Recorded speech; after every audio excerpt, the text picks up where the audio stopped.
Warren's phony American Indian heritage, by the way, is just one of many lies she is told to advance her career. Bill Jacobson is a professor of law at Cornell Law School, and he joins us tonight. Professor, thanks so much for coming on.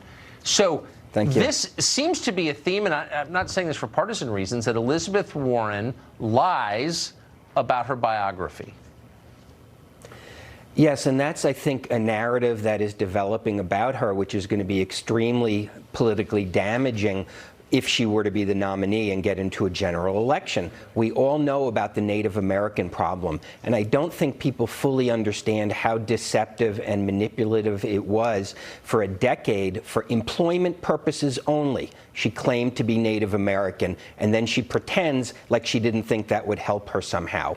And even when she was disclosed in 2012 by the Boston Herald during her Senate campaign, she spent almost 7 years defending being Native American. She blamed her parents for telling her stories. She blamed her Aunt Bee for saying that she had high cheekbones like all the Indians do, in her words, which, of course, if any other candidate had said that, that would be disqualified. Well, but it's maybe a bigger problem even than that, Professor. So just today, a mom in California reported to federal prison. Her crime, in part, was lying about her son's race in order to get him in to college. Here you had Elizabeth Warren, who lied about her race to seek employment advantage.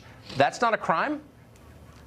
Well, I don't know if it's a crime or not, but one thing she's never disclosed is her full personnel and employment files. It would be very interesting to see what forms she signed for EEOC, Equal Employment Opportunity Commission reporting, and whether she misrepresented herself as Native American.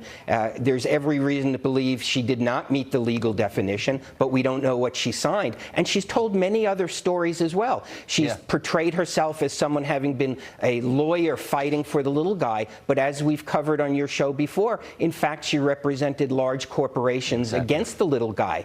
She has a long history. She had recently a story that she's been telling on the campaign trail that she was fired for being pregnant. And then facts came out that showed that wasn't true, and she blamed the right-wing smear campaign. But in fact, that was disclosed and discovered by a socialist Bernie supporter. So the facts aren't left-wing or right-wing. They are the facts, and the facts are she's not Native American. She wasn't fired for being pregnant.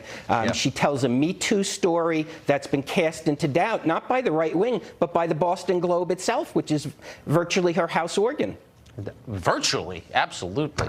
Professor, thanks so much for joining us tonight. Appreciate it. Great. Thank you.